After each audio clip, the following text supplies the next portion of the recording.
Welcome to today's deep dive. Whether you are settling in for a relaxing break or, just listening on your daily commute, we've designed this conversation to go at a comfortable, easy pace just for you. Yeah, nice and relaxed. Today we're looking at a really fascinating trend. Right. We have hyper-connected professionals who are just completely abandoning their digital screens for something invented thousands of years ago. Good old paper. It is wild. And as we unpack this shift toward analog living, we promise to clearly explain any tricky vocabulary along the way. Exactly.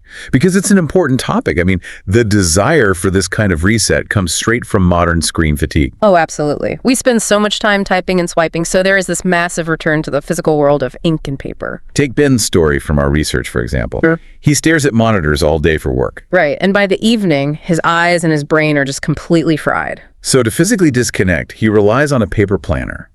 A planner is just a special notebook used for mapping out your schedule and your goals. Yeah, and what stands out in Ben's experience isn't just the organizing part, it's the sensory experience. He talks a lot about the texture. The texture, right, like the actual physical feel of the paper. Exactly.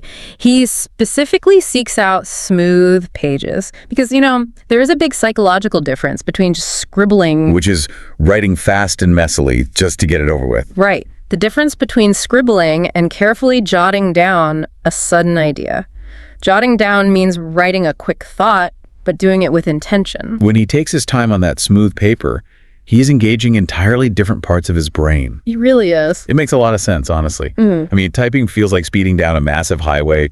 You're just rushing to the destination and everything blurs together. Oh, I like that analogy. But writing by hand, that is like taking a slow, scenic walking trail. The physical effort of forming the letters forces your brain to hit the pause button. Which actually helps you process the journey. But, to take that slower scenic route, you need the right gear. Ah, yes. Yeah. The tools. Right, which brings us to stationery. That just means the physical tools like pens, paper, tape, things like that. And a massive part of this trend focuses on the aesthetic. Right? Yeah, the aesthetic, meaning the specific visual style and how those tools feel to the user.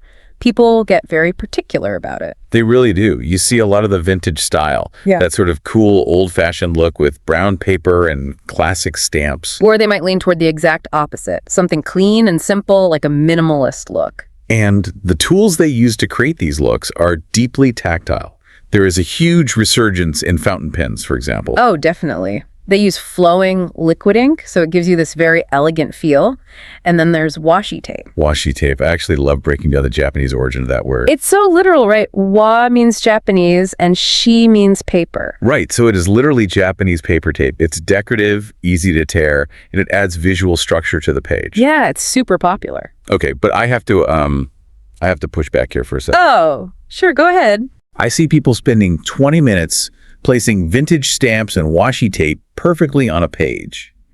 Is this actually helping his screen fatigue? You mean, is it just making things look pretty instead of actually doing the work? Right. Is it just a form of productive procrastination? Well, it definitely looks like procrastination at first glance, I'll give you that. But psychologically, it's about shifting your brain out of its high-stress problem-solving mode. Oh, interesting. So it serves a purpose. Yeah, decorating transforms the simple act of writing into a ritual. A ritual, so not just a habit, but a regular feel-good action. Exactly. It's meaningful. It signals to your brain that this specific time is special and safe. Ah, so the decoration is actually a mental trigger to slow down. That explains why journaling is so central to this whole movement. It really is the core of it, because journaling is not just writing down facts, it's a vital tool for reflection. Deliberately taking the time to think deeply about your day. Precisely. And that reflection keeps you mindful. Mindful. Meaning you are fully anchored in the present moment rather than, stressing out about tomorrow's emails. Exactly. Ben actually notes that spending just 15 minutes a day on this memory keeping physically reduces his stress. Wow, just 15 minutes. Yeah. Plus, looking back at those old pages makes him feel genuinely grateful. It gives him a deep sense of thankfulness for small moments he would have otherwise forgotten. That is wonderful. So to recap our deep dive today, returning to paper is about much more than nostalgia. It's a real tool for mental health. Right.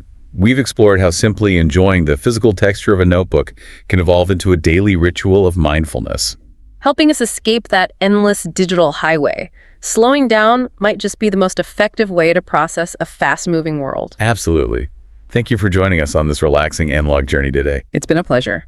I will leave you with one final thought to mull over. A journal is essentially a time machine made of paper. Oh, that's a cool way to think about it.